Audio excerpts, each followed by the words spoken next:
What's going on, guys? Your local trillion-dollar company hater back again for another video with my brutally honest review for Black Ops 7's beta. I know for the last couple of months that I've been making videos just kind of crapping all over Call of Duty and Activision and Microsoft in general, but how can you blame me? The entire time that we've been leading up to this beta, their entire marketing has been a complete joke. The entire game live event was it had no interest. Their entire COD Next event seemed like it had just issues revolving around the entire thing, creators who weren't enjoying certain things that were happening, zombies creators that were being disrespected, Warzone players that were not enjoying their update for it, and the only thing that seems to be kind of hovering around everyone is what the gameplay was going to be like. And from the background of this footage, I've been playing the beta myself. I played for about 2.5 hours, and I will say that I did somehow enjoy myself playing the game. I didn't think that I would enjoy playing the newest Call of Duty as much as I did, but I mean, let's be honest, it's Call of Duty. I've been playing COD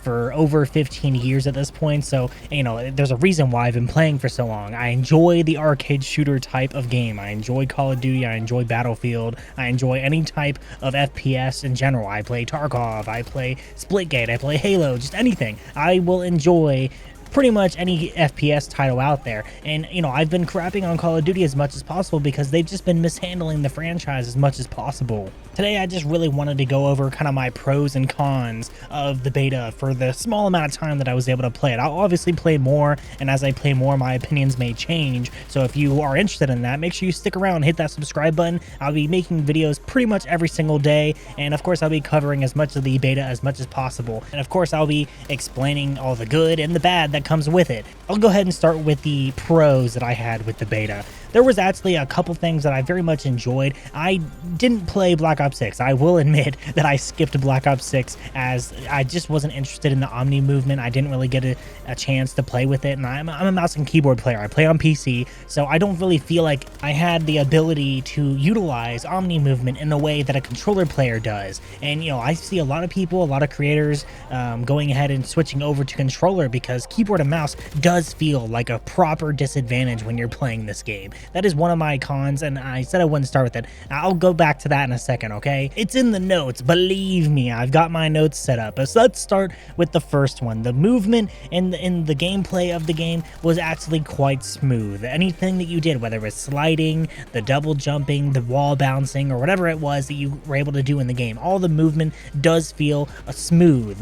Whether you're sliding across the floor and you're jumping off the wall and chaining jumps between their little jumping locations that they have, it did feel good, and it took a hot minute to adjust to that. It really did take a minute to adjust to the wall bouncing. I felt like I would be jumping off into pits to my doom because I felt like I could wall run on something and I just slide off the wall without jumping off of it onto the ledge. But once you got used to it, the wall bouncing actually did feel pretty good, and you realize what the maps were designed to do. You realize that some of the maps had specific areas designed for it, and it did kind of suck that the maps only had like a few specific areas to specifically dedicate to the wall bouncing, and I really wish that they would have kind of added more sections to it, more tight corridors to do the triple wall bounce and make really cool moments for that. But that's not that much of a big deal to me. I think the wall bouncing is pretty good. I think it feels smooth to play, and I really enjoyed just kind of messing around with it and testing it as I was able to play for the day.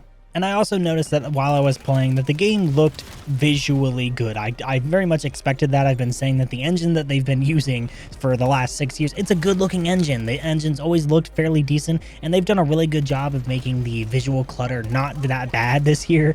It just seemed like you could actually see things in front of you instead of there being some kind of dust cloud flying in your face or some kind of heat fog that was happening. Just a lot of the MW games, the Modern Warfare games that have come out recently, the last couple of ones that I've played were, of course, MW 2019 and 2022, and the visual clutter while you're playing those games just felt really bad sometimes. It just felt like you weren't able to actually see what you were shooting at. But this time, you do kind of get a feeling that, all the walls are very much like large white canvases, so when somebody's silhouettes on it, you can see them very well, and there's no crazy dust clouds flying past you. And as much as I say that I like that it's not in the game, I do wish that there was a bit more atmosphere on some of these maps. It just feels like they're a little lifeless to me, and I just wouldn't mind if there was, you know, something happening in the background.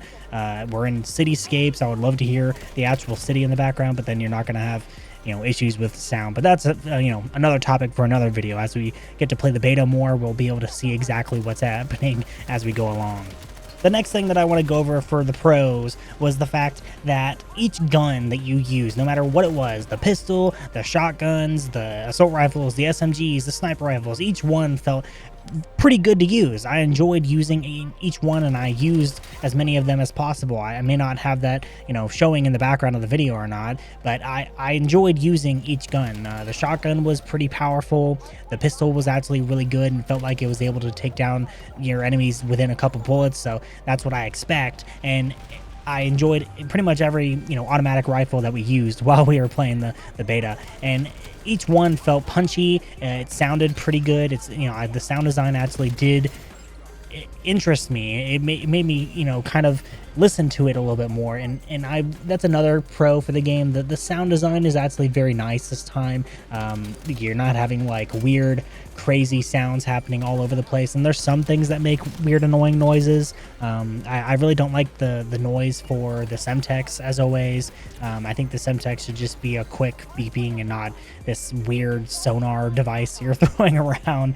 And I do wish that some equipment and devices actually had specific noises. When a skewer comes down on you, I really wish that there was a noise, because, you know, I've been playing Black Ops 2 a lot recently, leading up to pretty much, not just for this, but in general. I enjoy playing Call of Duty, and I've been playing older Black Ops 2 on PC, and if they throw a hunter-killer drone, if a hunter-killer drone comes flying out and it targets you, it's very noticeable when it's coming at you, so you may have a chance to dolphin dive out of the way. But with the skewer, it's just like an obscure noise, and if you're already in the middle of a gunfight, you're really not going to have a chance to get away from it. There's really no indicator that it's coming at you. I think I died to it once in the beta for the time that I played, and it's fine, I guess. You know, there's a lot of cover above you roof-wise that I noticed. That's in one of my cons that I'll be talking about in just a little bit.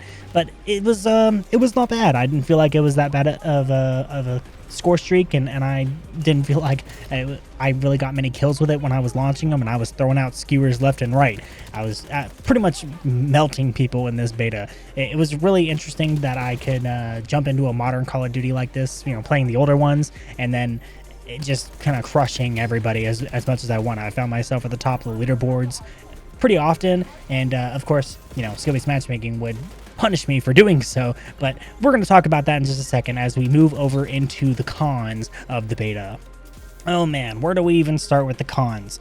Let's go ahead and start with the fact that when I'm launching this Call of Duty, that I have to sit there and go through like 20 different menus just to actually get to Call of Duty. This COD HQ is one of the worst things that they've ever added into this series. The fact that I have to update requires restart 5 times and then restart my game 5 times just to get in is completely ridiculous. I don't understand why this system has always been like this. It's been like this since MW 2019, it feels like, and it just doesn't make any sense. Why are we having to restart the game when what is it updating? It's updating over and over as you log in. I mean, it just doesn't make any sense to me. And once you finally get into the game, then you're sitting there having to deal with your shaders coming in. And I understand, you know, the shaders are a big deal. I waited for my shaders to come in, and I think the entire process of getting online was like a good 30 to 40 minutes, which was just ridiculous. I just wanted to get on and enjoy my time. I probably could have played for 3.5 hours if I didn't spend the 40 minutes sitting there waiting to just get on the game. The other one of the cons that I had to deal with quite a lot, this is one of my biggest pet peeves with this game, was just the packet burst. Yeah, I can't believe we're still dealing with packet burst for this game. It's not like the servers were absolutely overloaded on Steam. There's only like about 70,000 people playing it, which isn't even their highest peak for like, at least the Steam platform. I don't know how many people were playing on Blizzard. I don't know how many people were playing on Xbox. We don't have the numbers for any of that stuff. And the fact that we're pulling 70,000 people on Steam for a early access to the beta is actually pretty impressive. But the problem is that every time I got into a gunfight, I'm sure you could see it when I'm playing in the background, every single time I get into a gunfight within some kind of close range with somebody, I always have packet bursts, and I'm usually losing the gunfight, whether it's, I think it's mostly because I'm bad. Probably. I'm not the greatest Call of Duty player ever, even though I'm usually topping our leaderboards, and I chalk that down to skill-based matchmaking. The packet burst was so unbearable. Every single time I'm getting into a gunfight, the packet burst would happen, and I would lag, and then I would die, and it just didn't feel good. It didn't feel interesting to deal with. It's not a fun thing that you have to deal with, and I don't understand how they can't. It's a $1 trillion company, Activision. Fucking get your servers shit together. I mean, come on. That also brings me into the topic of skill-based matchmaking, and hold on, don't go anywhere.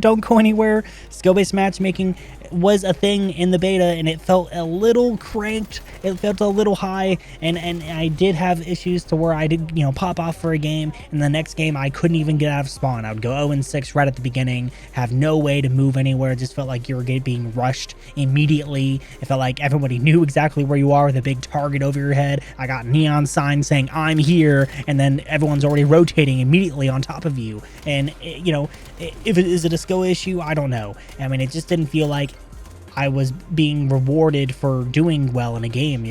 I don't know if it's because I'm being put into a specific skill group where I am able to do good, and then when it puts me into a harder group of players, then all of a sudden it feels really poor to play against, right? And I want to challenge myself. I want to play matches to where I'm playing against people who are better than me.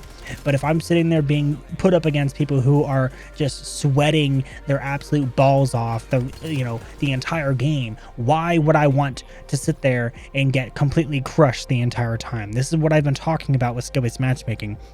I don't understand how it's a thing that keeps people retentioned into the game. How is anyone staying on the game when if you do well, you get pushed into a lobby that you're going to get completely smashed on, and it just feels manipulative?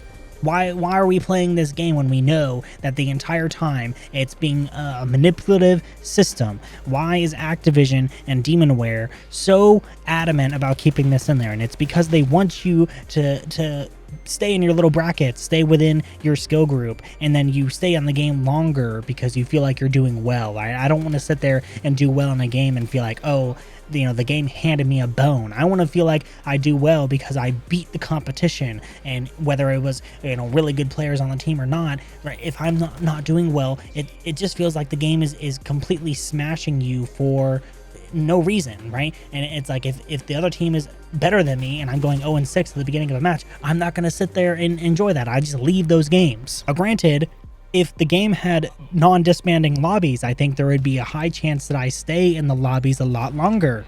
You're able to see where you stand up against the competition in a lobby that does not disband. So say I get completely smashed in a game and I go 0-15, for example.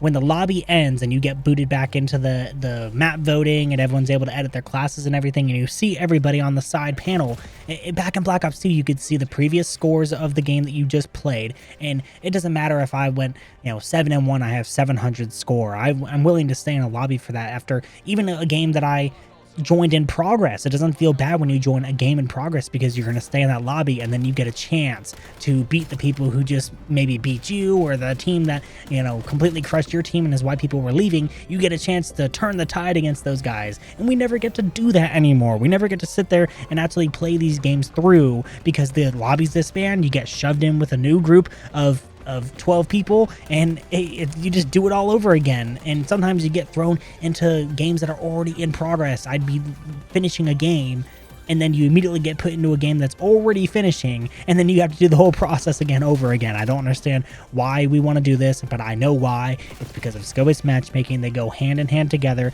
and it's not fun. Remove it or reduce it, do something with it, and you may see an actual resurgence of people joining in to play this game. That is the biggest complaint I see. Anyone I see online saying that they're not going to buy Black Ops 7 is because they don't want to get on to the game and deal with skill-based matchmaking and disbanding lobbies. It's very much that simple. I'm not quite done with the cons. There's still quite a few that I got to go through, but I'm going to kind of shotgun these out because I am kind of running out of time. We're already almost 15 minutes into this video, and if you're still here this long, I very much appreciate you listening to my incoherent rambling. I'm just being as honest with this review as possible. I want to make sure that that everyone knows exactly how somebody like myself is feeling, and maybe I'm, conveying the exact same feelings as somebody like yourself listening to this video. So the next couple things that I want to talk about, there's the issue with the doors. I really didn't like the automatic doors in a lot of the maps that we were playing. It just felt like you were running up to a door, and at any minute, you had to be really cautious with each one, because right when you run through, you could have two people right looking at you at multiple different angles, and you don't know exactly what's beyond it, especially when you first start playing the game, because you don't know what the maps are. And I feel like that's going to be the same issue as they add more maps to the game, and it's going to be just people camping a door. I had that issue where someone would be laying down with a shotgun right outside the door frame, or there'd be 10 people peeking over some head glitches looking at the door, and the moment it opens, you get sprayed down like you're on Vorkuta from Black Ops 1. You grab the key, you run out the door, and then you're getting mowed down by MGs. I had a lot of issues as well with, the movement and making a lot of the close engagements. Anytime you got within a couple feet of somebody, not only was I dealing with pack bursts, but it's also the fact that the Omni movement makes very close engagements super clunky, because you can move in 360 degrees, and you're moving around each other and orbiting each other, doing this weird song and dance as you try to kill each other. And usually you get shot in the back by their teammate, or your teammate ends up taking care of them, or you do end up killing that person, or they kill you, and it just doesn't feel good. I don't remember close engagements ever being that awkward. There was some times when I played Black Ops 2 recently on PC that I did feel like the close engagements were a little awkward, but there's maybe no collision between the characters. I haven't messed with it that much, but with Black Ops 2, if you run into somebody, you could block an entire doorway. Those were super big trolling moments back in Black Ops 2 where you could block somebody in a door, and the door stuck meme, and you just can't really do that with Black Ops 7. The movement's too quick, and people just smash into each other and slide around and squat down and drop shot. I was drop shotting people in the beta because I thought it was funny, coming right out of the Black Ops 2, where that was like the only movement tech you had. I was bringing that back, baby, bringing back the drop shotting. And the other part that was really interesting that I had kind of some small issues with were the spawns. It felt like some of the spawns were just set a little too far back into the map. Some of the maps, like main spawn locations, felt like they were just completely open and barren. I really wish that they would add some cover into those areas, because there were some sightlines that would look directly into the spawns, and people were AFK because they're messing with their settings or messing with their classes. You just get mowed down or collatted. I got collatted right when I joined a game. Actually, I joined a game and got immediately triple collatted by somebody looking down into our spawn on the Forge. That map has some huge spawn areas, and I really didn't like how that map was playing personally. I think the automatic doors were annoying, the spawns were annoying on that map, and just a lot of issues overall. The spawns for just the Forge weren't even the issue. I think that's a very easy thing for them to actually fix. I think the spawns are probably the easiest thing for them to fix, but one thing that I don't think that they're going to be able to fix is just the disparity between a controller player and a keyboard and mouse player. When you're using KBAM, you don't have the ability to crutch off of aim assist, and you don't have the ability to utilize omni movement 100% of the way. You only have WASD. It's the compass directions. You have north, south, west, and east, and that's all you get. You only get those 4 directions, and sure, you can kind of go diagonal, but you don't get the in-between. You don't get the entire use of the omni movement system, and it does feel a little clunky when you're playing up against other players, and I just had a slight issue with it as I was playing. I felt like I'm dying to people who are able to aim assist me and barely do anything, and I'm trying to use my entire arm for mouse inputs, and I can't complain that much. I enjoy using PC. I enjoy playing PC games. It's more, I feel like I have a more pinpoint accuracy versus a controller. But a controller aim assist, if you're shooting at somebody from far away and another enemy gets in your way, your aim gets pulled towards the other person, and that person you were shooting, if you don't finish them, they will end up killing you because your aim got pulled away from another enemy. And it just has its pros and cons on its own. Just a lot of issues all around. This is going to be one of my longest videos on the channel, nearly 20 minutes long. And if you're still in the video this long, I very much appreciate you so much. Make sure you guys leave a like on the video. Go ahead and comment down below. How did you feel about the beta? I do feel like I had more positive feelings about the beta than I did cons, although my con list is longer. There's just things that are able to be fixed that would make the game a lot better, and I think, you know, some of those outweigh more than others. Scuba matchmaking and disbanding lobbies, but, you know, we'll see if something ends up coming out of it, because I really hope, you know, this year could be a really good one for Call of Duty, and I've said that it's, you know, a little bit in turmoil. There's just a lot of people who are worried about it, but if Activision does what I know Activision is going to do, they're going to somehow fuck up this entire game, and within a couple weeks we're going to be seeing anime flying dragons and garbage just shoved into the game. Microtransaction hell is very much coming on the way, and if it's not fixed, then I just won't continue to play the game. So yeah, hope you guys enjoy the video. See you guys later. Bye.